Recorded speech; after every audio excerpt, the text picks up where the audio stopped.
Not gonna lie, it is very painful. It sucks. It absolutely sucks. But the narcissist starts this process of turning your child into an enabler slash flying monkey very early on. And when they get up into hitting their preteen years, the narcissist goes in. They've raised the child to be spoiled. They are going to give them DoorDash, order them DoorDash at your house when you probably cooked a meal, some meatloaf, potatoes, and string beans. The narcissist is going to give the child money through Cash App, and because the child might be saying, oh yeah, we're eating this and I don't really feel like eating that, and the narcissist is going to have Chinese food or DoorDash driver pulling up at your house giving it to the child. It's just, they're going to overly spoil them for no reason. And if your kid is, unfortunately, but it happens, displaying some narcissistic traits, it happens, guys. You're going to have to get them in therapy. And they're still children. They're still under the age of 18. And you're going to just keep on loving them unconditionally. But you didn't do anything wrong, You're going to, the therapist is going to be able to try to get the kid to address some of their issues. But they don't want the kid to just completely shut down at the same time and not talk to them, and stop therapy and say, I don't want to talk to you guys. So they're going to try to work around the kid's behavior. But if your kid is acting out in school, cussing their teachers out, fussing, if the teacher comes up to them and say, hey, Dallas, can you stop talking? It's kind of interrupting my class. If you want to talk, it's okay if you do it before the classroom starts or after the bell, but I'm trying to teach, and if you can just work on that. Your kid may tell the teacher, why are you always worried about me? Everybody else is talking too. Why are you always worried about me? And you just like, teacher reaches out to you and you're like, wow, you're on punishment, buddy. You're on punishment. You're in trouble. You're not playing no game, no Xbox. Give me that cell phone too. Yeah, and you ain't going outside. You need to think about your actions this weekend. And this is your weekend. And if the narcissist gets wind that, you can put it on our family wizard and communicate with them like you're supposed to and let them know everything. Narcissist is going to get the kid and say, well, everybody makes mistakes, I don't understand, it's always seemed like you're in trouble over there. When you're with me, everything is fine. And, it's just that manipulation, and your kid is going to feel like this, dad is really on my side. He really got my back. That's my best friend. He understands me. And that's not that. The narcissist goal is to manipulate the kid, because the way things are now in this society that we live in, stalking is a little harder, than it was 30, 40 years ago. It got a little harder. I ain't saying that the narcissist can't do it, but it got a lot harder. You can put cameras on your car, in the front of your house, in the back of your house, inside your house. So narcissists want that enabler to go in there and flying monkey to go in your house and do their dirty work. Your kid will definitely be in your house once the narcissist has manipulated them enough and got inside of their head enough and turn them against you. They're going to be in your house trying to help the narcissist set traps to win in court. They may even plant, go inside your cell phone, like my case, and try to just see what you're doing, And y'all, I'm just going to tell you the truth. Don't do any drugs. That's not what happened with me, but I'm just telling you, don't do any drugs or even have a damn bottle of wine in your house.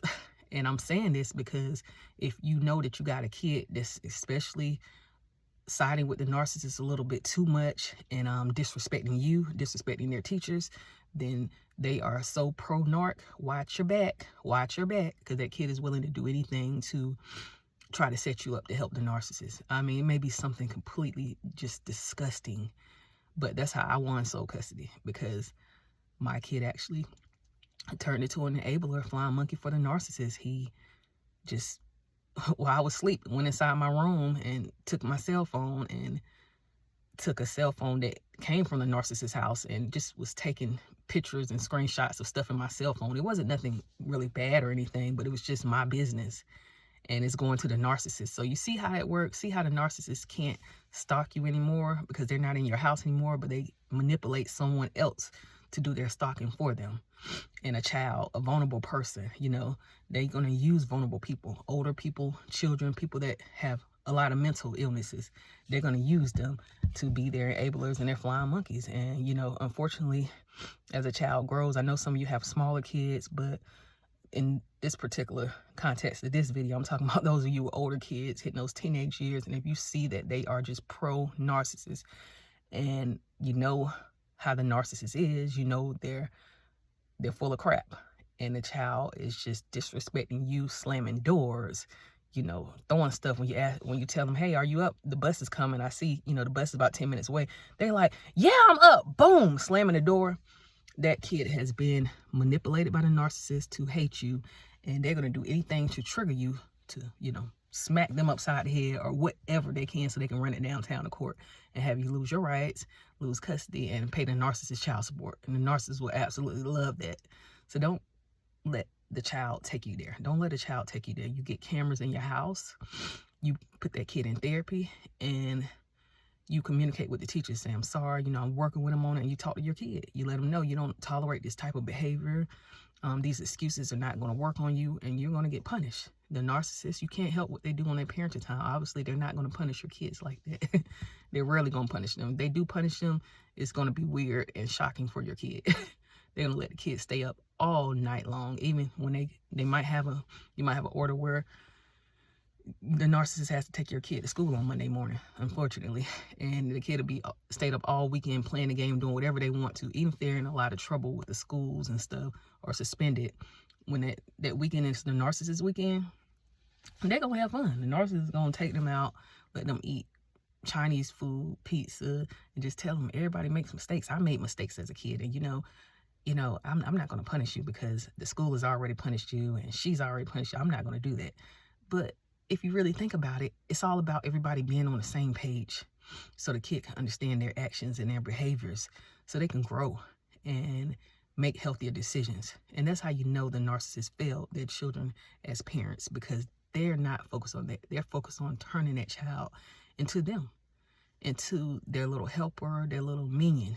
They're setting their children up for failure, and it's disgusting and despicable. And it's so unfortunately that a lot of you guys have to co-parent with these individuals, but you got to stay strong. You can get through it. Keep your kid in therapy every year if you can, and if there's medications involved for some of those behavior issues, because you know some of these kids have, unfortunately, as if the narc's their parent, they may have some of those genetic issues like ADHD or a mood disorder. Make sure you give your kids their medication, because I'm not saying that's going to change your situation, but it can help your kid with some of those moods and those explosive behaviors. And you know, just watch your back inside your house. You know, get cameras inside your house. You don't have to and check your kid's thing. Check that backpack, check that room, and get inside your kid's cell phone, because getting inside their cell phone is getting inside their heads. And then it might be some evidence in there that you can use for the courts to show parental alienation, show how this kid has been alienated from you and how they're disrespecting your home and how deep it goes as far as like the manipulation that this individual is doing to this child, and it's affected them in every point of their life, even their education. So yeah, it sucks, guys, but if your kid is aging out and turning the legal age, you can just keep on praying for them. And as long as you did the right thing by them, raised them right, had a roof over their head, food in their mouths, clothes on their back, you did the right thing.